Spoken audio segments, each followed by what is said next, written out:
Welcome, friends, to a time of spiritual awakening and anticipation. On this special day, December 3rd, 2023, we gather to celebrate the first Sunday of Advent, hope and faith.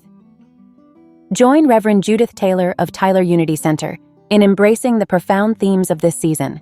May this sermon inspire you with the enduring light of hope and the steadfastness of faith, guiding us towards the joyous anticipation of what lies ahead.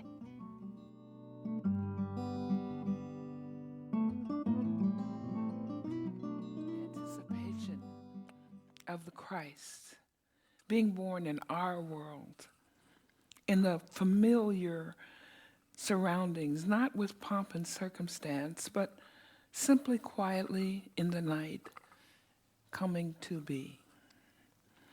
Whatever is around is made use of. There's no lack. And whatever is needed is found. The anticipation is palpable. It was felt hundreds of miles away when the wise men set out for their journey, so many months before. The whole kingdom of Israel had looked for a Messiah. There was a feeling that now, with the solstice, with the light coming back, that this light would enlighten the world. We too embody that sense of expectation because we know we affect our circumstances. And by keeping our minds and hearts centered on God, centered on what is real, we draw closer to manifesting that and only that in our lives. I'd like to take a moment right now for us to feel the life in our body. One of the 12 powers is life, and that is the month of December. We celebrate the new life in the world, the new life in us as we grow, as we develop, as we live our truth more clearly. Do you feel your heart beating? Are you aware of different sensations in your body? You feel your breath going in and out, knowing that as you do so, your cells are busily getting every bit of that oxygen they need and releasing that which no longer serves. Parts of our body might want to move or wiggle because we have energy. We have muscles that allow us to act in this plane.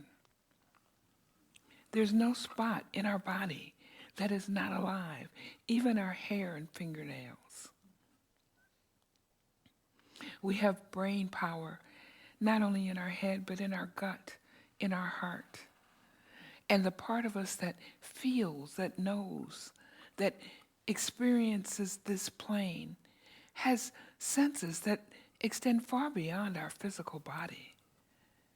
We feel the vibration of love in this space. We know that we are in a place of comfort, of joy, and of peace. On this first day of Advent, this Advent Sunday dedicated to hope and faith, we know that both are strong in our heart, evident in our world, and that which we give out. Feeling the life in our body, just as our baby toes and baby fingers are just as alive as our brain. We know that every part of our existence is alive with the life of God. The life of God is perfect. It is complete. And that life is our life right now. It is a gift, freely given, that we celebrate by living the truth we know. That God is all there is. Love is all there is. And we interpret that in the most pure and giving way we know. We are the self that God created us to be, in all its fullness, all its joy, all its peace, for peace truly begins with us. At any moment, we remember this and restart the process, letting go of everything that clouds that image and focusing on the light that we are, the Christ light that was born in the person of Jesus and in us. Such joy. And so it is. Anticipation. That's what Advent is about. You know, ancient man did a lot with the heavens because that was their cable. That was their thing to watch, was the heavens. I mean, they could tell that this was a planet. Well, they didn't call it that, but they could tell that these don't move as fast, those move more. So the story that the heavens gave them was their calendar. So the solstice, when the sun came back, it had gone all the way to its dimmest time, shortest day, but they knew the solstice was coming because it comes every year. So this whole season of anticipation was the light. Well, yeah, they were agricultural, so that made a difference. The light that's coming was for their crops, but also represented their anticipation of the good that could be. That's the whole concept of Advent. Now, it actually began in Europe, the Germanic and Scandinavian countries. We have light. This is one that does a little, there we go. And the interesting thing about it is that although Advent candles traditionally are 3 purple and 1 pink, the order in which they're lit doesn't matter. Many cultures who it spread to Europe afterwards, they keep the colors, but there's not an order in which you light them. I always thought there was, but I learned something. To me, pink represents love.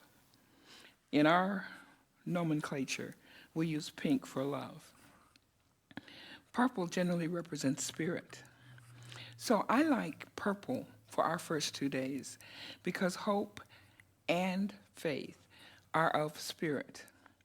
Now, the thing about hope is that it has an element of doubt. I hope that I get blah, blah, blah, whatever that is. You can fill in your blank and feel that hope. But it has an element of, well, I may not. That's why I always like faith so much better, because faith, as we are often told, evidence of things not seen. Your faith corrals your energy, the energy around you, and since you're connected with everything, all the energy, toward which that you have faith. Now, when they left on their journey, they didn't know where they were going. They didn't know exactly what this presentation would look like. Was this going to be a highborn with all sorts of accoutrements, or is it going to be a lowborn just in a manger? Only place to go. They didn't matter. They know that this birth is taking place, and this birth is important because it is the advent of manifesting the Christ Spirit. Was Jesus the first and only? We don't know that. Have you been all around the world? Do you know what's happening right now on the other side of the planet? No. There's no way for us to know everything. We're human beings with limited brains, and we're in our bodies, so we reach out with our minds and our hearts, but we don't necessarily physically experience everything. Can you imagine? That would be pretty confusing to experience everything at once, right? Be kind of, where am I? What am I doing here? So we have our little limitations as humans, and it's a good thing. It helps us focus. And that's what Advent is, a focus on what is to come, what we are experiencing in the now. They had talked about a Messiah for hundreds of years. And that was an old concept. But the fact that it was happening now This is now. This is not one day later on. This is happening now. That was the point. Now, we got these little books from Unity for you all. I hope everyone got one, and if you didn't get one, they'll be outside later. And they have a remembrance for every day. It's like a daily word, but it's focusing on Advent. I hope that you'll use those books and find something interesting in there. It's by different people. You know, daily word is usually one person for that month. This one has essays by a lot of different people and some personal stories and such. So I hope you enjoy that. The point is to keep alive that spirit of anticipation. You know, we often say that you don't get what you pray for, you get what you expect. If you pray with hope, you'll feel better. But there's always that little doubt, I might not be able to do that. But if you pray with faith, there's no worry. There's no anxiety. I knew that when I got here, this building would exist. And it would be full of love. And see, I was right. You don't have to worry or have any anxiety on something that you know, something that you have faith in. I have faith that we will continue as a loving family throughout the week, even though we're not physically present here. We are still together. Our energies are blending, and we're sharing that deeper love that we have and taking that joy with us so that when we leave, we're putting that out in the world. That's the purpose of church, is for us to come together, share our energies, be uplifted, and take that out into the world. It starts with here, but it doesn't end with here. This is just the first day of the week. The rest of the week, we're living what we've affirmed today. So, we have hope and faith. Hope is not a bad thing. Don't feel bad that you only have hope. To me, the most poignant words in the Bible were the centurion who came to Jesus for his daughter to be cured. And Jesus was saying, well, I can't come where you are. And he said, well, you're a man of authority. You just have to say it. And that's good enough. You don't have to physically be present. I know that. So Jesus said, well, do you believe? He said, I believe, but help my unbelief. To me, that's hope. You believe. There are things that we've studied. We thought that, well, that makes sense. That sounds good. But we haven't necessarily proved it in our life. Here it's making sense, here it's making sense. But until we've proved it in our life, it may still be on a hope level. And that's cool, because hope will keep you going. But once we transform to faith, where we really realize that God really is all there is. I mean, if you look at the traditional story, it says that. If you look at science, it says that. All of it comes back to, this is a system of energy. And we are part of that energy. There's no way to separate ourselves from this energy. And there's no way that that energy can be separate from us. So all of God, not a piece of God, not a you-sized and shaped piece of God. All of God is where you are and always will be. Now, our human mind sometimes gets a little like, what? All of God? I mean, you're talking about universes. But y'all know I like science. Science proves that, yes, all the intertangling of energy, if there's a particle over here that interacted with this one, we can separate them by thousands and thousands of miles, and they still feel each other. They still affect. And we've done that. All of us have had somebody that popped in our mind, and then we called them or found out that they were thinking of us, or they're on their way to us, or in some way interacting with us more. We've all done that. We've all experienced that. We think of somebody and the phone rings. We think of somebody and something comes in the mail. That's because we're all connected. That's why we can feel the other person. And that's why prayer works, because you're sitting wherever you're sitting, and you've got this feeling of wanting the good for the other person. Your energy helps that person bring that out in their life. That's why prayer works, because we're all one. So when I pray for you, I'm praying for me and everybody else around you, which if you say, highest, I like to say highest and best for all concerned. Well, if for one, all are concerned? So then you're really praying for everybody. To me, that's what faith is. You know that God is in you, acting in you, thinking in you, feeling in you. It's not a conjecture. It's not well, I hope this is true. Maybe this is true. You know it. Just as you knew when you came here the doors would be open. There was no wondering if. You just came, you knew. And the same is true in your life. If you have faith in God, why do you have to worry? Why do you have to be afraid?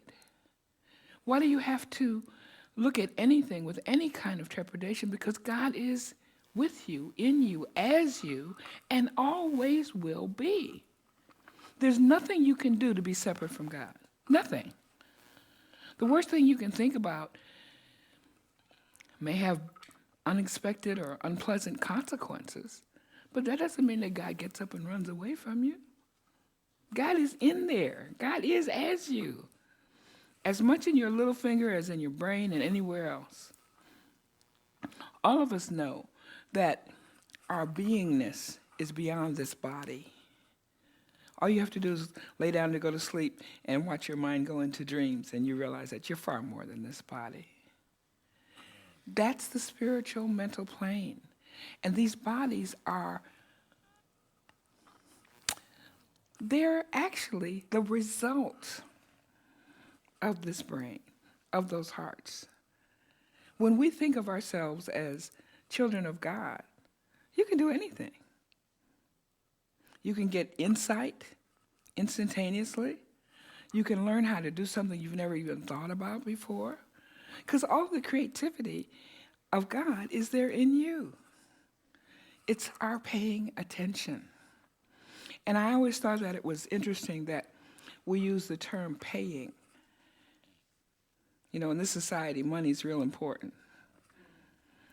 But we pay attention.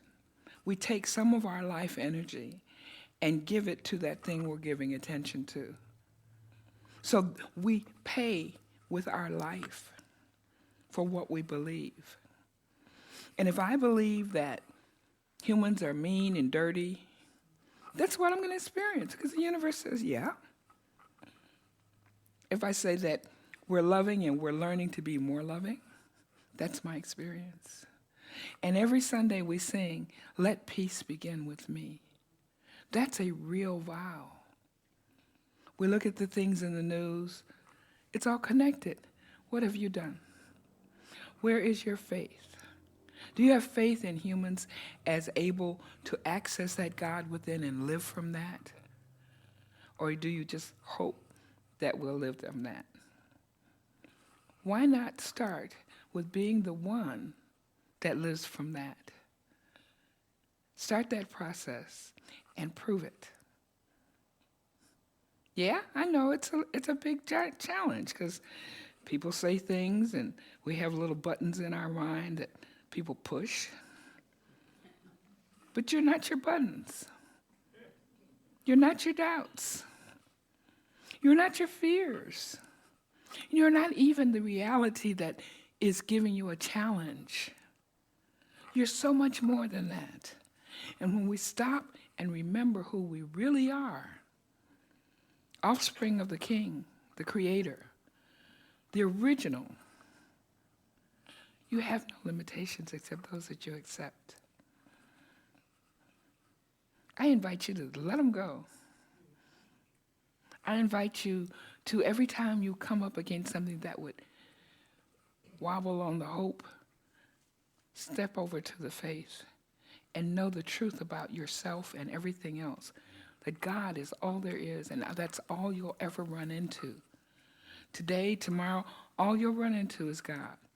And every person that you speak to is holy. We are all children of the Most High. So if you treat everyone in your life as a holy being, which they are, and know that God, in all its richness, is right there. and will never leave you. That's heaven on earth, isn't it? Come on with me. Let's do that. Namaste.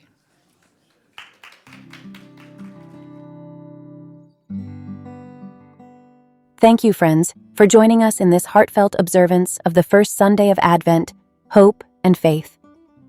As we part ways on this December 3rd, 2023, let the uplifting words of Reverend Judith Taylor fill your hearts with the light of hope and the comfort of faith. For more spiritual guidance and resources, please visit our website at tylerunitycenter.org. Engage with our community by visiting our Facebook page and subscribing to our free weekly newsletter.